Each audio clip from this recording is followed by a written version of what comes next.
ที่ไหนเหรอนี่คือการเดินป่าลองเบิ่งว่าสิเมื่อยวันหรือจังไดทางเป็นจังไดลองเบิ่งน้ำกัน อันนี้ไทยอ๋ออันน่ะย่างมาไก่เติบเลยมื้อนี้ลองไปหาของป่าสิไปหาลองไปเบิ่งว่ามันเป็นหยัง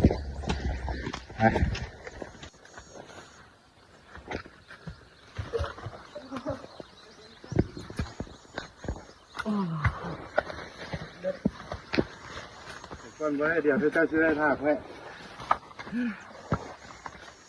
สุดเมื่อยเลยไปจนไทยมาดินี่คือไกด์ผู้นำทางนะครับ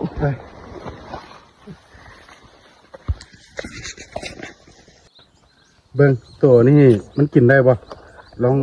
เบิ่งแต่มันตัวใหญ่เห็นมาหลายตัวแล้วก็เลยว่าสงสัย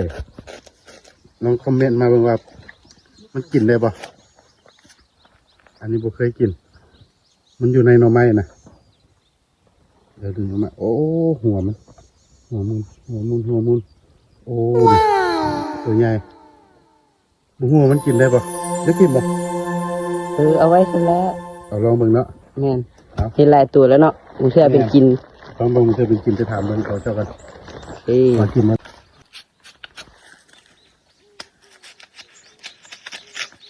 หาอาหารปลาเบิ่งคนปอกเนี่ยนี่จะเข่าดีขนาดเลย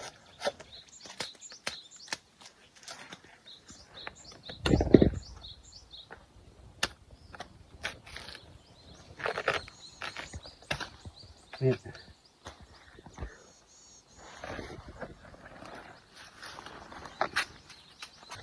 ขึ้นไปข้างหน้าแล้วท่าแล้วอ่ะนั่นละเดี๋ยว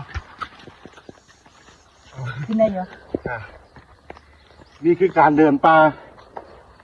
ลองเบิ่งว่าสิเมื่อยวันหรือจังไดทางเป็นจังไดลองเบิ่งน้ำกัน อันนี้ไทยอ๋ออันน่ะย่างมาไก่เติบเลยมื้อนี้ลองไปหาของป่าสิไปหาลองไปเบิ่งว่ามันเป็นหยัง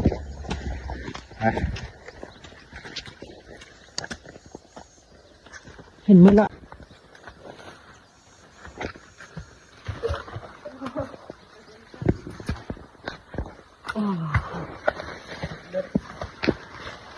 ก่อนไว้เดี๋ยวเจ้าจะได้ทากไว้สุดเมื่อยเลยไปจนไทยมาดินี่คือไกด์ผู้นำทางนะครับ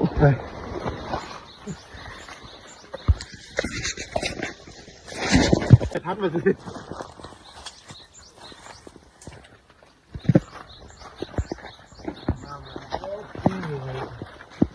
ต่อนึ่งน้ำนักนี่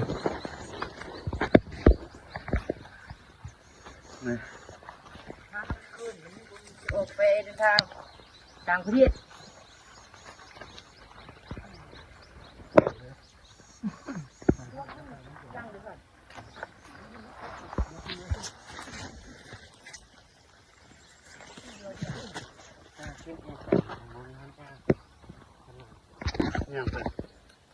โอ้ตัวนี้หากับคนมาหาหนูไหมอาหารสัตว์ป่าโอ้สุดเลยลองว่ามันนี่สิได้ยัง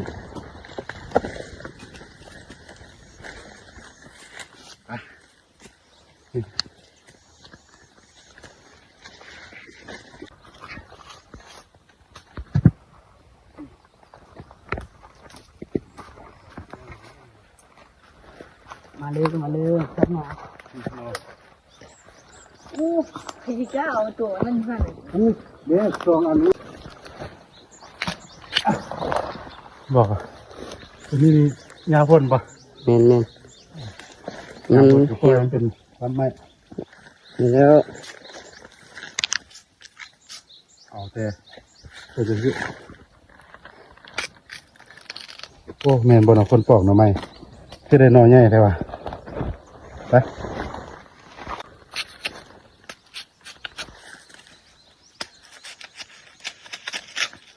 หาอาหารปลา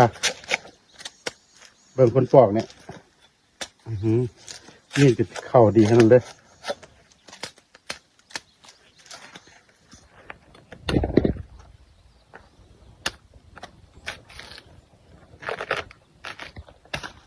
นี่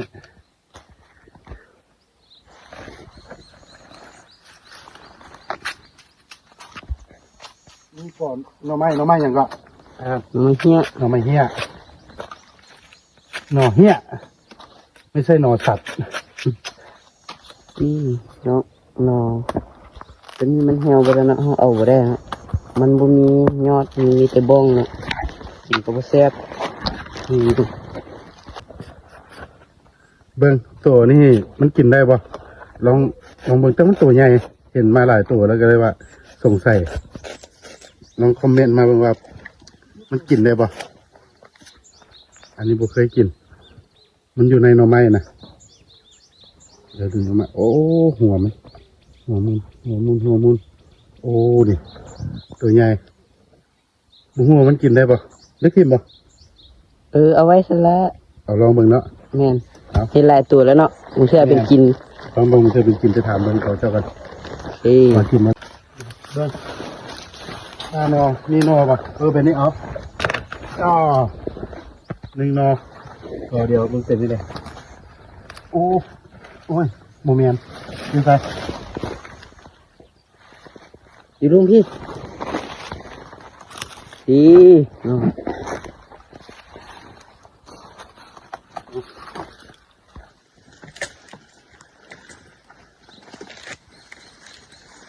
อันนี้เหรอ แม่นโอ้เห็นยังละหันว้า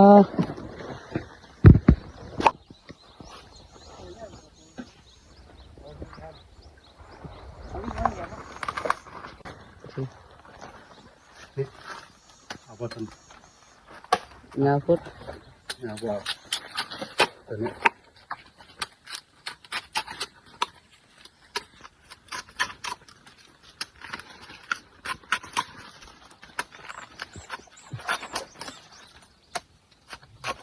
อันนี้ขึ้นอีกยอดมันโอเคตัดออก2คนไง ใครคนซื้อกินโลชาวพันธุ์อันนี้ตัดออก เนี่ยเอาอีกคนหนึ่งมันเจอคนเขากินบ่ได้เขากินได้ลูกเขา ได้น้อยเดียวได้น้อยใหญ่น่ะ ความสันเดี๋ยวเสียวบ่สบายเอ้ยเป็นอะไรต่างชิวมากเลยครับชิว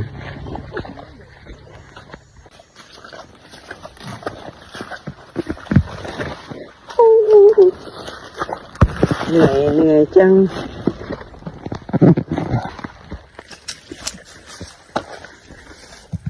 เสียงว่าตอนนี้แหละ